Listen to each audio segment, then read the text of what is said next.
Hello everyone, my name is Nagapalli and welcome to the training session on using Overleaf for research project writing.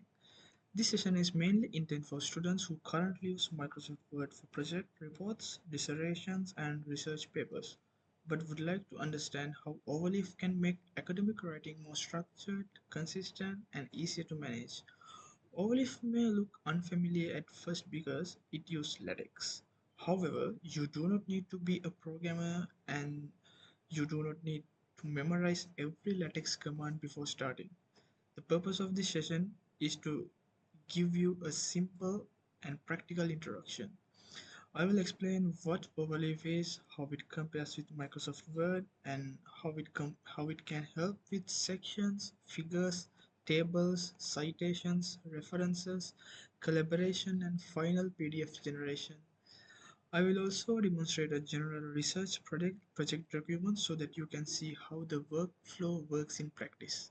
By the end of the session, uh, you should understand the basic structure of an Overleaf project and be able to begin creating your own academic document.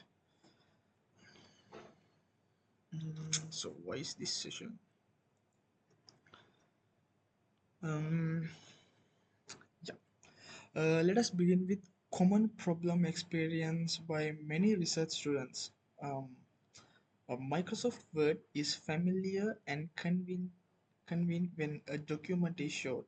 However, an MSc dissertation or research report can become very large, so it may contain several chapters, many headings, figures, tables, equations, citations, references, and repeated supervisor corrections. As the document grows, formatting can become difficult to control. For example, imagine that you insert a new figure near the beginning of the report. All later figures numbers may change. A sentence that says as shown in figure 5 may become incorrect because same figure is now figure 6. So the same issue can happen with tables, equations, section numbers, and references. Students may also end up with file names such as final version, final corrected version, final last version, and like final real version kind of things. This can create confusion for both students and supervisors. So Overleaf helps reduce these problems because the document is managed using structured system.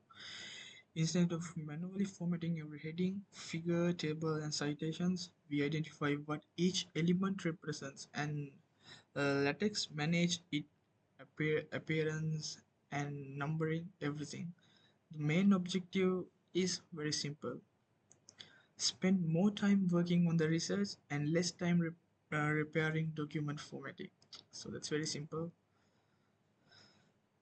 So what is Overleaf? Overleaf is an online LaTeX editor designed mainly for academic, scientific, and technical writing. It works inside a web browser, so in most cases there is no need to install complete LaTeX environment on your computer. You can create a project, write content, manage references, collaborate with other people, and generate a professional PDF from the same workspace. Overleaf automatically compiles the LaTeX source into PDF. The word compile simply means that Overleaf reads the document instructions and generate the formatted output. Another important advantage is collaboration. Students can share an Overleaf project with supervisors or group members, anyone. So everyone can then work with the same project instead of repeatedly sending separate files. So Overleaf also provides templates for dissertations, journal papers, conference papers, technical reports, posters, CVs, and many other document types. Therefore, Overleaf is not only a text editor, it is an academic writing, formatting, reference management, and collaboration platform. So, Word versus Overleaf. So, it is important to make a balanced comparison because both Microsoft Word and Overleaf are useful, and Microsoft Word is familiar, visual, and easy to use. It's suitable for short documents, quick drafts, meeting notes, and informal reports. However, when an academic document becomes long, manual formatting can become difficult. In Overleaf, the document is created using a structured approach. For example, instead of manually selecting an heading changing its size, making it bold, and typing a section number, we simply identify the text as a section. Overleaf then applies the correct style and number. The same principles applies to figures and tables. We provide captions and label, and Overleaf manage the numbering and cross references. Overleaf also useful for citation management, collaboration, version history, and consistent PDF generation. This does not mean that Word is always the wrong tool. The correct choice depends on the document and the required submission format. However, for the dissertations, technical reports, and research papers containing many figures, tables, equations, citations, and cross references, Overleaf can provide significant advantages. So, uh, why researchers use Overleaf? So, researchers use Overleaf for several important reasons. The first reason is professional and consistent layout. LaTeX can produce clean academic document without requiring the writer to adjust every heading, margin, caption, and paragraph manually. The second reason is automatic numbering. Sections, subsections, figures, tables, and equations can all be numbered automatically. If a figure is inserted earlier in the document, and later figure numbers can update automatically. The third reason is reference management. Instead of typing every reference manually, the source information is stored in a bibliography file. The uh, yeah, we then cite a resource. We then cite a source using a short citation key, and Overleaf creates the in-text citation and the reference list. The fourth reason is collaboration. Instead of sending a new word attachment after every correction, the students can share one Overleaf project with the supervisor. Finally, Overleaf provides ready-made templates for different universities, journals, conference, and technical documentations. The result is more time for research and less time spent solving formatting problems. So, how is the Overleaf workspace? This is very important topic of this session. So the Overleaf workspace normally contains three main areas. So as you can see, uh, one on the left is the file panel. So this contains the project files such as the main LaTeX file, bibliography file, figures, chapters, and appendices, everything. In the center, this is the editor. This is where we write the document content and LaTeX commands. On the right, it's a PDF preview. When we press the recompile button, Overleaf processes the project and updates the PDF. Let us now look at real Overleaf project. So, oops. So this is the main screen. Like when you look into the Overleaf, this is how it looks like. So in here you can create a project, like select a blank project or example project, or you can upload a project like that. So when you press the blank project, you can give a project name from here, and then it will create a new project. So I created a small project for this session. So when we go inside to that project, you can see those three sections as I mentioned before. The file section, and the LaTeX section, and the PDF section. So yeah, the left side is a file panel. The main document file is called the main document file. Yeah, this one is called main.txt. The bibliography information is stored in references.bib, this file, and the figures folder, this one, the figures folder contains the image used to the used to this document. Like you can add every images inside this folder. So this is the standard structure for Overleaf project. In the center we have the editor where the content and latex command are written, and on the right we can see the generated PDF.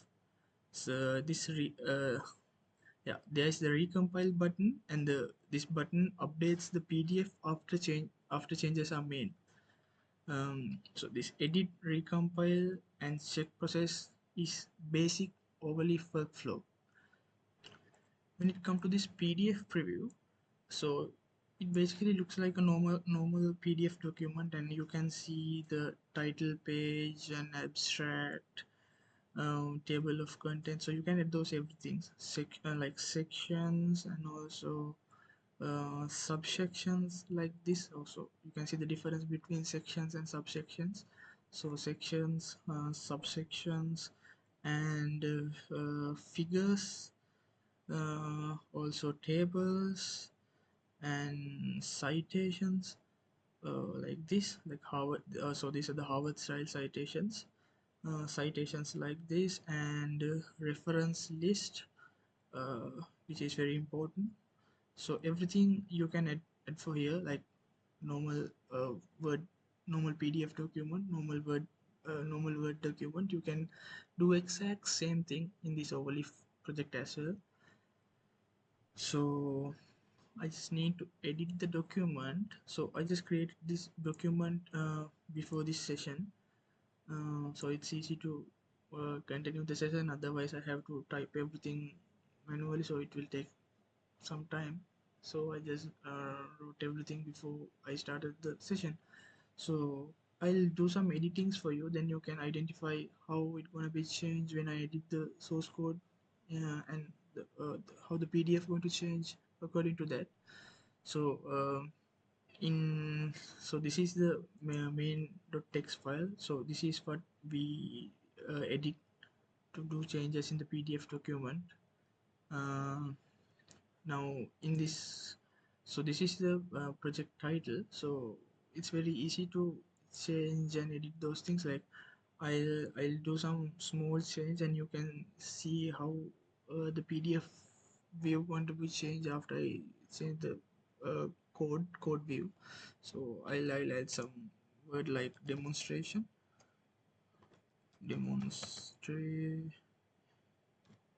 demonstration, yeah.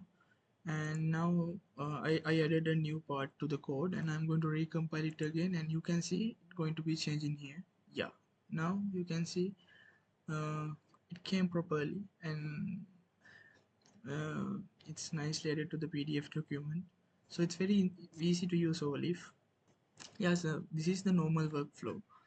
um, Edit the source and then press recompile button, and you can see the PDF is also changing according to that. So we'll discuss about the basic latex structure. So every latex document follows a basic structure. At the beginning, the document class command defines the type of document. Like I'll show it. uh, in here you can see in the beginning there's a document class command. For example, the document may be an article, report, book, thesis, or university specific template, any kind of thing. So document class is defining that. And there are packages. So packages are used to add additional features. For example, this graphic X. So graphic X, this package allows us to insert images while while the book tabs. So this package improves the appearance of tables, and the main document content is placed between begin command and end command like this. So in here you can see the begin command. So and at the end of the document you can see the uh, end document. So inside the document body we can include title page, abstract, table of content, sections, subsections, figures, tables, citations, reference list, and appendices and everything. So there are different ways to manage a reference list in LaTeX. Um, in this live demonstration, I'm using BibLaTeX with Bible because it provides flexible Harvard author date referencing in here. Uh, so this is the BibLaTeX package, and the backend is Bible. So this is the useful thing for us because we are using Harvard referencing style. We connect the bibliography file to the main document and generate the reference list automatically. Like uh, just we have to connect the bibliography file. So this one uh, and main to the main document and generate the reference list. It will generate the reference list automatically like this. So beginners can begin with a template and gradually learn the commands they need. So actually, when it comes to those commands, nowadays you can use Gen AI tools, so it is very easy. So, uh, for example, an AI assistant may help explain what a package does, suggest a package for particular formatting task, help identify a completion error, create a basic structure of table, explain how figure environment works, convert verified publication details into pip text entry, suggest a clean document structure like that. However, the academic content should be remains the student's own work. The student should produce their own research ideas, arguments, critical analysis, interpretations, results, discussions, and conclusions. Generative AI should not replace the student's academic thinking. So, any AI generated LaTeX code should also be checked carefully because package suggestions, commands, references, and formatting instructions may be incorrect. So, we have to be careful when we're using generative AI for make those package things and formatting things to LaTeX. In simple terms, AI can assist with formatting and technical support, but it should not create academic contribution. So, uh, content content is yours, so you can't generate content from AI. Just the format, packages, those things you can use generative AIs for make this. Just one thing in here. In the document class, so the 12 pt and A4 paper article. So meaning of this one, the 12 pt it means it's 12 point text, and A4 paper, so meaning of this one is this is a A4 paper document, A4 size document, and in here you can see language, font and page layout packages. These packages manage language, fonts, and page layouts. For example, the geometry package controls the page margins, which is this one. It controls the page margins, uh, and in here you can see another package set for figures, tables, and lists. Uh, so this area you can use generative AI. It's very easy. Don't try to learn them from scratch. Get the help of generative AI. Mm, and in here, so backend Bible, this one, uh, as I mentioned before, this section configures the Harvard style author date bibliography. So the reference.bib file is connected to the main document using at bib resource, this package. Sections and subsections give an academic report a clear structure. So this is a section. So you can add sections like this. This main section is created using section command. So if you add this command, the like overleaf will identify it as a main section. So this is also the same using the same section command. And when it comes to subsections, in here you can see there's a section, and there's some subsections of that. So for the subsections you can use this subsection command. So the numbering part of the sections and subsections will manage by Overleaf, so you don't need to worrying about that. You just have to add this command and numbering will do automatically. I'm going to add a new subsection so you can see how it working really. So I'm going to add a new subsection to here named as ethical considerations. Yeah, like this. And now in here you can see the last subsection name is data analysis in here. So I'm going to recompile it again, and now you can see the new subsection is ethical considerations came to here with new number. So we just add this command only and it manage everything, so we don't need to worry about the formatting, numbering, any kind of things.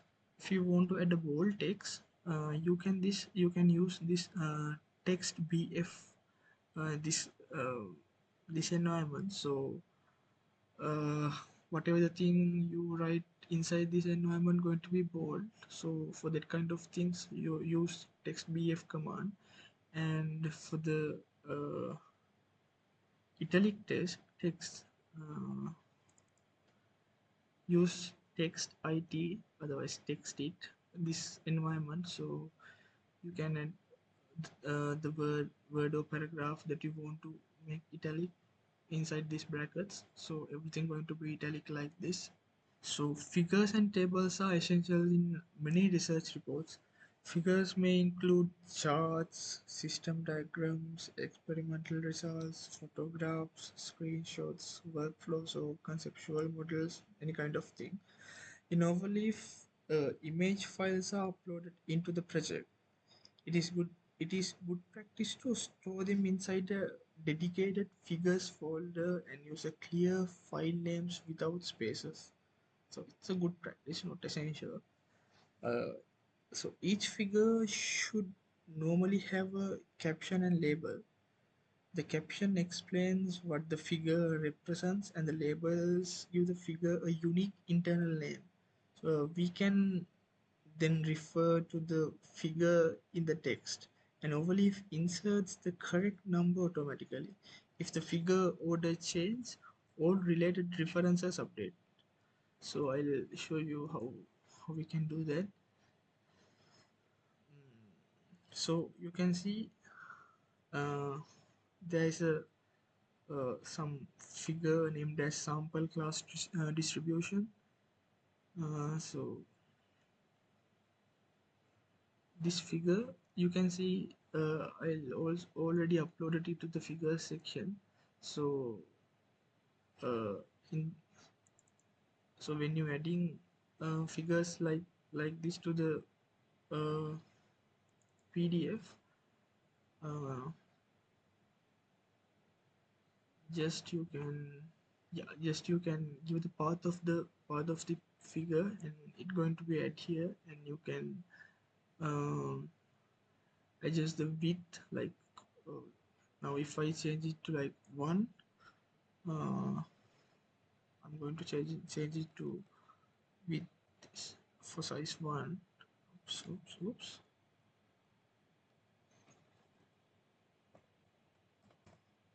And I recompile it again. Now the size was changed, so you can change the size from this width command.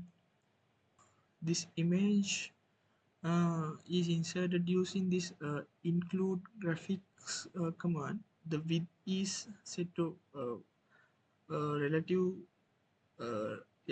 relative to the page width. If you change this value, the size of picture going to be changed. And the centering command. So the centering command it centers the image, and uh, caption in here, caption. So this command it explains what the image shows, um, and the label, this one, the label is the internal identifier. Uh, yeah, likewise that. So uh, the number is not typed manually. It will come automatically, so you don't need to worry about the numbering. When it come to tables, in here tables are also same. Uh, it follows the same principle, and the table has a caption and a label and automatic reference. So the book tab package, what we added in the beginning of the code, this one, the book tabs, this one. So this package uh, provides the top rule, this one, top rule, mid rule, and bottom rule. Those commands which create cleaner academic table. The values shown here are fictional demonstration values. Uh, so when producing a real report, student must use their own genuine data and analysis. Um, yeah, likewise that. So the tables, adding tables is like this. You can use those packages and those commands. Uh, and like if you can't get those values from generative AI tools, so get those values from whatever your findings, and you can create these tables using AI tools, because don't need to study from the scratch. Just you use easiest ways and make it quick. And when it comes to citations, yeah, when it comes to citations and references, um, reference management is one of the strongest advantage in Overleaf. The These slides show the general citation workflow. A source is stored in bibliography file. A citation key is used in the document, and the complete source appears in the reference list. The slide uses a numbered reference as a simple example. However, different academic disciplines and university shows different referencing styles. In this demonstration, I am using Harvard author-date referencing, which we are using currently in our projects. So therefore, instead of numbered citations such as reference 12, the citations appears in a form such as like Smith 2024, like that. The workflow remains the same, only the selected reference style only change. Uh, in a research project, we may cite journal articles, conference papers, books, reports, data sets, uh, uh, standards, and websites. There are a lot of uh, referencing things, so you can refer anything you want. Uh, instead of manually typing every reference at the end of the document, source information is stored inside reference.bib, and each source saved as bibtex entry. Um, so the entry may contain author name, title, publication year, journal of publisher, volume, pages, DOI, URL, those things. So you don't need to worry about this. Just you can copy the bibtex format reference from the um, wherever the like research paper or journal article wherever the place there is the citation file, so you can just copy it and paste it in the overleaf. It is very easy. um, yeah, each entry also has a citation key. Inside the main document, we use that key to cite the source. Overleaf then produce the in-text citation and automatically adds the full source of the reference list. So in here, so reference.bib, in here you can see how those citation files looks like. uh, so where you can find those bibtex format citations. So when you go to IEEE Explore, wherever the place, you can find research papers and journal papers, every kind of things. So when you go inside to this research paper, uh, there is this side this button. So press it and you can see the bibtex format, and from here just copy it and then come to your reference.bib file and uh, place it there. Now your bibtex is ready. You can use uh, this phrase and refer it to your final document. So I'll show you how to do that.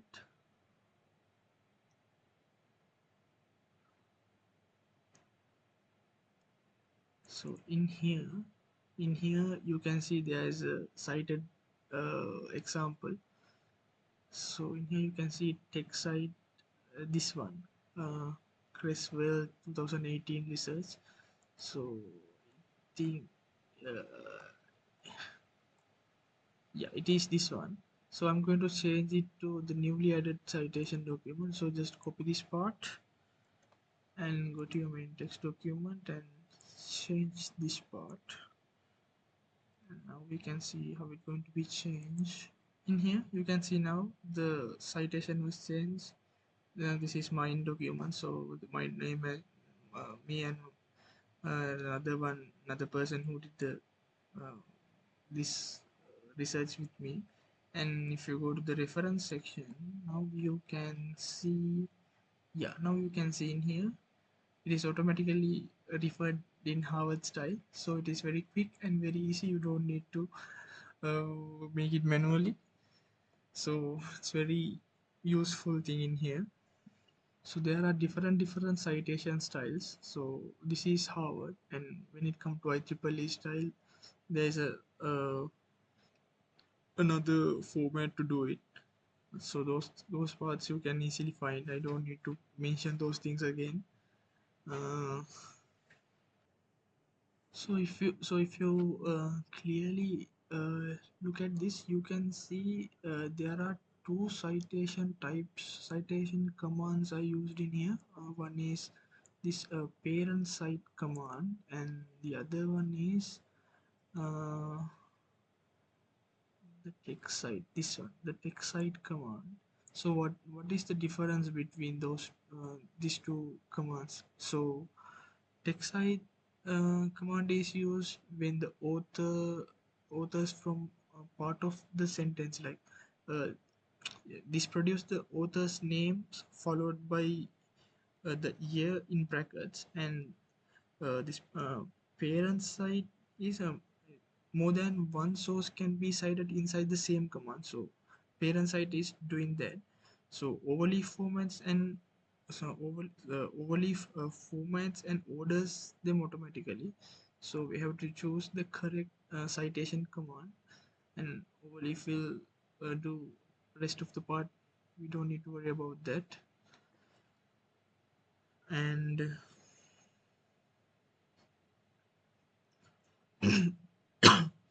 in the bibliography section, in here you can see the print bibliography command. So the print bibliography command generates the reference list like this. Only sources that are cited in the document are normally included. If a new source is cited, it appears after uh, recompilation.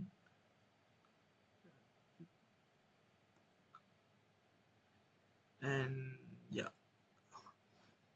how is the collaborate how we can do the collaborating part with our supervisors.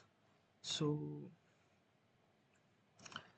uh, OLIF can also simplify collaboration between students and supervisors. Instead of sending many Word documents by email, a student can share a one Overleaf project. The supervisor can access the current version, read the document and add comments, or make edits depending on the permission provided. This reduces confusion about which document is the latest version, and yeah, like that. The project history can also help users review previous changes. However, students should still maintain independent backups of important academic work. It's very important to make a backup of your academic work. Some collaboration and history features may depend on the account or plan being used. So there is some plan uh, uh, the plan that you have to pay in Overleaf as well. So, but most of the supervisors have their uh, uh, own how to say that they have buy some Overleaf plan to their work. So if you're doing research works with them, they will give access for you. So you don't need to worry about that. I'm also doing the same thing. Um, so in here, so how to share your work with your supervisor. In here you can see the share button. um, if you press this, you can see the share window, and you can add your supervisor's email in here and invite him either as an editor, reviewer, or viewer. um, yeah, the comments can give by the supervisor, and you can see the comments in the Overleaf folder. This history area can help review changes or previous versions depending on the available account features. Uh, Here, so the history section is very important. Like whatever the change you did, if you want to revert it, yeah, you can find it from the history section. So it is very important to use history sections if you want to do some changes of your document. So when it comes to the problems, there are some common beginners problems, uh, especially uh, compilation errors are normal when learning LaTeX. Even experienced users make mistakes. The important skill is learning how to interpret the error message. And undefined control sequence may mean that that a command has been misspelled, or that a required package is missing. So the error messages you can see from here. Like if you did anything wrong, it will show as an error message, and it is showing what is the uh, page, what is the line number, and every thing related to the error. So I'm doing some simple error in here and recompile it.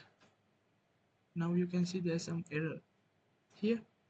Undefined control sequence where the main text line 752, 752 line, this one, and it is highlighted as well, and it is telling you what is the error that you did. So you can easily identify errors from here. A file not found error usually means that the file name or folder path is incorrect. And undefined citation may mean that the citation key does not match the bibliography entry, uh, like that. A missing bracket can also prevent the document from compiling, so you have to be careful about your bracket using. Uh, when an error occurs, Overleaf normally provide an approximate line number as I showed you. So a useful habit is to make small changes and recompile regularly. From that you can prevent errors. Um, so recompile regularly, then it's very easy to use. And yeah, so be, beginners problems is likewise this. Actually there are, you can face many problems, but it is easy to uh, troubleshoot and solve those problems. um, it's not hard thing to use Overleaf. And a recommended workflow. So a practical Overleaf workflow can be divided into several simple stages. First, plan the structure of the report. Create the main sections and subsections before completing the full document. And second, uh, write the content gradually, section by section. And third one is add figures and tables using clear file names, captions, and labels. Fourth one is store sources in bibliography file and cite them using citation keys. Fifth one is recompile frequently. Sixth one is share the project with the supervisor when it is ready for feedback. Finally, review and export the completed PDF. So this is the recommended workflow. Students should also maintain backups throughout the project. It's very important to maintain a backup.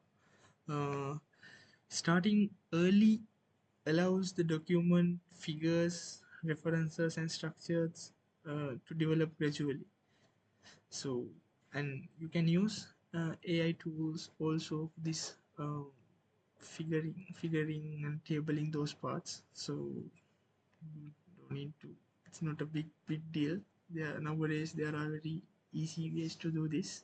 But and when to use Overleaf. So it's very important to have clear idea about at what time we have to use Word and what time we have to use Overleaf, like that. So Microsoft Word and Overleaf are not competitors in every situation.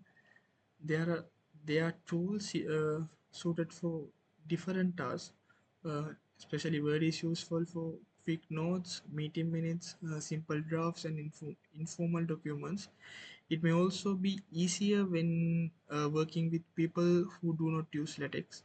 OLIF is specially useful for dissertations, research papers, journal articles, conference papers, and technical reports. Its value its value become more obvious when the document contains many figures, tables, equations, citations, and cross references. Because all the things going to all the things is can we can do all the things automatically from Overleaf. Students may also use both tools. For example, meeting notes may be written in the Word while the formal dissertation is maintained in Overleaf. The longer and more research focused the document becomes, the more useful Overleaf generally becomes. The best tool is the uh, one that supports the academic task effectively and meets the required submission format. So final takeaways. When it comes to final takeaways, uh, let us summarize the main lessons from this session. So first, Overleaf is designed for professional, academic, and technical writing. Second one is it reduces many formatting problems that appears when a document becomes larger. Third one is it supports automatic numbering for sections, figures, tables, equations, and cross references. Fourth one is citation and reference can be managed from single bibliography file. Fifth, Overleaf supports collaboration and helps students and supervisors work with one current project. Generative AI tools can also assist with the technical and non-content tasks such as understanding packages, creating formatting structures, building a basic table, converting verified source details into bibtex, explaining error messages, troubleshooting compilations, like that. However, AI should not replace the student own academic work. So, your academic work is yours. You can't replace it from AI. Most importantly, Overleaf is worth learning early. You do not need to understand every LaTeX command before starting. Begin with the template. Learn how to create sections, add figures, insert a table, and cite one source. Once you understand those basic elements, you can already create well-structured academic document. So, I think it's end of the session. So, thank you very much for watching this training session.